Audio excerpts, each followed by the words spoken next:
came with hope. So we took him.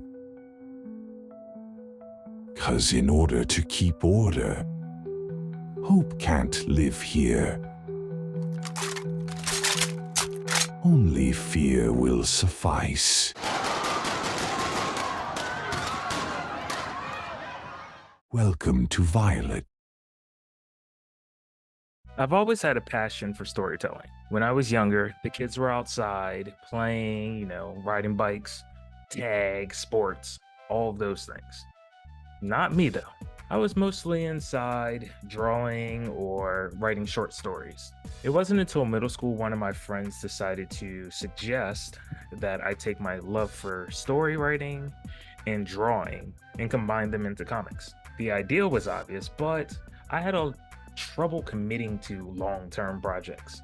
I would start stories, get really excited, and then eventually just move on. But then came this, and all of these. This is my manga series, Endlocke. It's a dark sci-fi fantasy series about the town of Azure that is surviving after the apparent destruction of the world. Over the last 10 years or so, I've spent thousands of hours creating this series. More than 800 pages later, 4 completed volumes, countless mistakes, more moments of burnout than I can count. I've learned a few lessons. I'm going to share them with you today.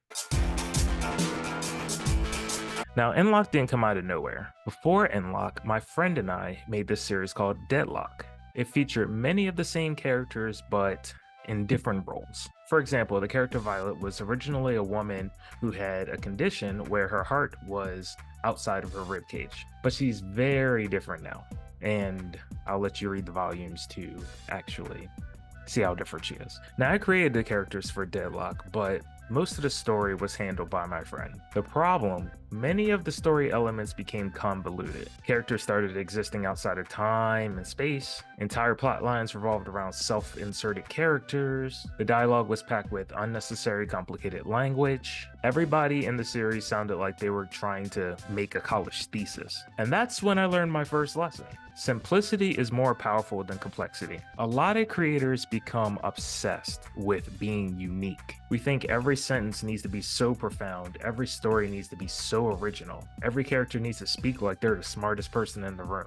The goal isn't to show readers how many SAT words you know, right? It's communication. Readers should be focused on your story and not trying to decode what the characters are actually talking about. Needless to say, between the overcomplicated writing and my limited art skill at the time, DEADLOCK eventually died. But from those ashes, Endlocke. This time I've been writing these myself. And that's where I learned the second lesson. Story outlines save you from yourself.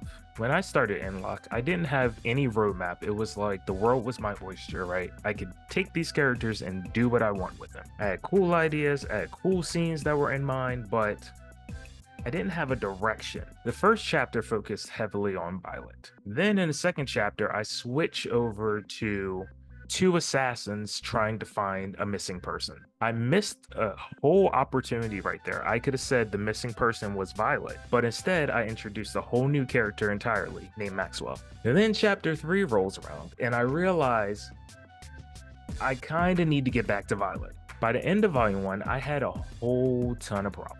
I had accidentally created 2 separate stories within the story that had no connections to each other. And that's when I decided to start outlining. Now I create loose outlines for all volumes, not because I want to stop my creative flow, but because I need guardrails. The outline just keeps the train on the track. It doesn't stifle their creativity. Number 3, world building is easy, storytelling is hard. Most creators have no shortage of ideas. We can describe every power, every character, every city, every faction, etc., etc. That's the fun part. The hard part is making people care. Why should they care about the characters? Why should they even invest their time in the story? Cool concepts are not enough. Cool characters are not enough. The challenge becomes taking all of these elements and combining them into something that makes people feel something. So yeah, the ideas are easy, but making it into a compelling narrative, That's the difficult part. Number 4, motivation is useless. It's been 10 years and I've only completed 4 volumes. That's roughly 1 volume every 2.5 years. Not exactly lightning speed. The biggest gap was actually between 2 and 3. I was just so burnt out with the series. I realized I've written myself into several problems throughout the series, and fixing them would take major work. Meanwhile, I had new ideas and new exciting characters to explore that were, just in my mind, just So I procrastinated a lot, and eventually I learned you can't just rely on motivation. Motivation comes and it goes.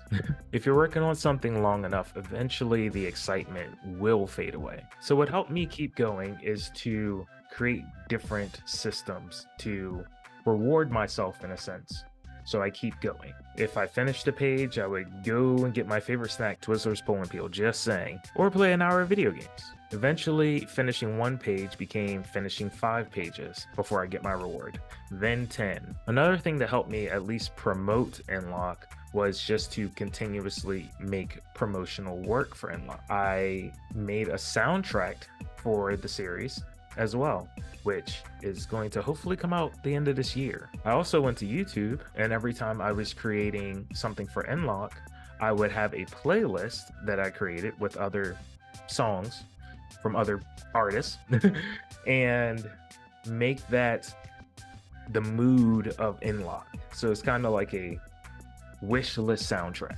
Anything that I could do that connected me to the world of Endlocke without looking at unfinished pages all day, it helped me grow, helped me keep going. But the biggest takeaway, burnout is normal. You aren't weak because you're tired. You aren't failing just because you're progressing slower. Small progress is still progress, and small progress beats no progress every time. Number 5, fans matter more than you think. As Endlocke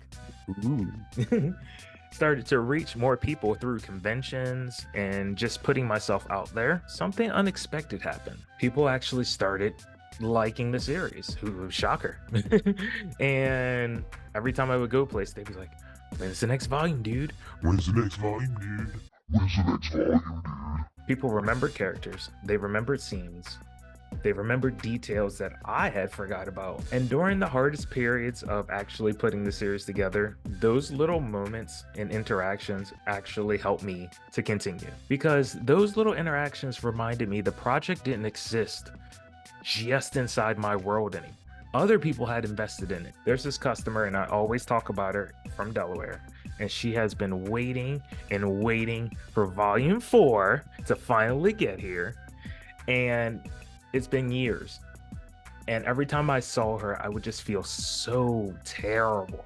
Like I'm disappointing you because you're just so excited for my work. She didn't even have to pressure me. She would just be like, okay, well, I'm buying something else. But it's like, knowing that she cared so much, it really struck me. It really hit me right there. And sometimes having that, like, the genuine people that really care, it's really helpful to keep you motivated.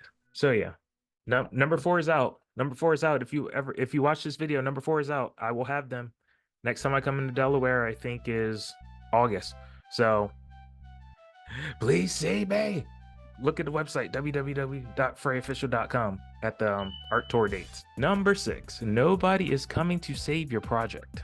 A lot of creators secretly believe that if they give their work to the right person, that magically everything is just going to change for them. Get it to the publisher, get it to the influencer, get it to the industry professional, the celebrity creator. I've sold books to people with thousands and thousands of followers. I've met professionals. I've worked with all kinds of people on smaller, not noteworthy things. And here's what I learned. Most people are not going to promote your work. Most people are not going to tell their audience about your project. Heck, most people won't even message you just to give you a review and say, hey, good job, buddy. Not because they're bad people, but they're busy with their own lives and they forget, or they just don't have time to sit down and talk to. If your project succeeds, it's probably because you kept showing up, you kept promoting your work, you kept having your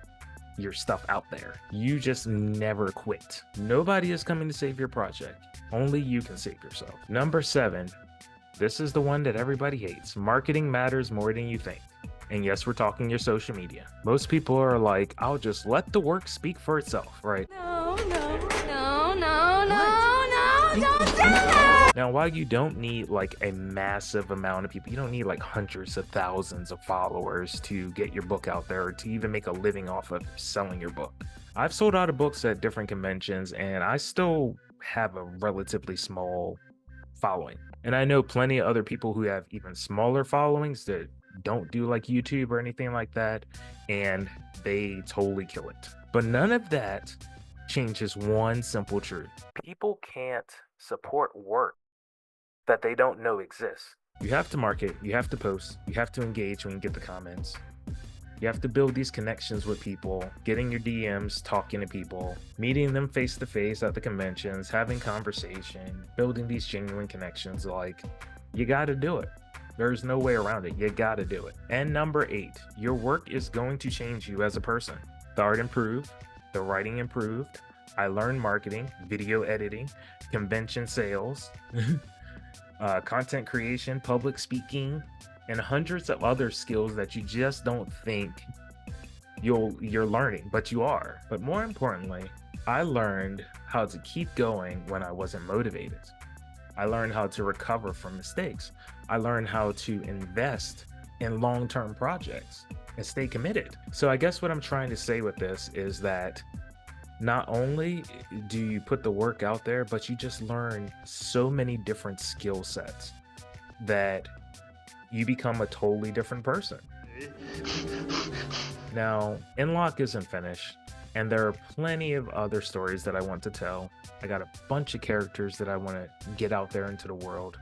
But if there's one thing out of all of this that I want to say that I've learned that has hit me the most, finishing something meaningful isn't about talent. It's about showing up over and over again after excitement fades. Because one day you'll look back and you'll realize that while you were creating this project, the project was creating you. That sounded so cliche at the end.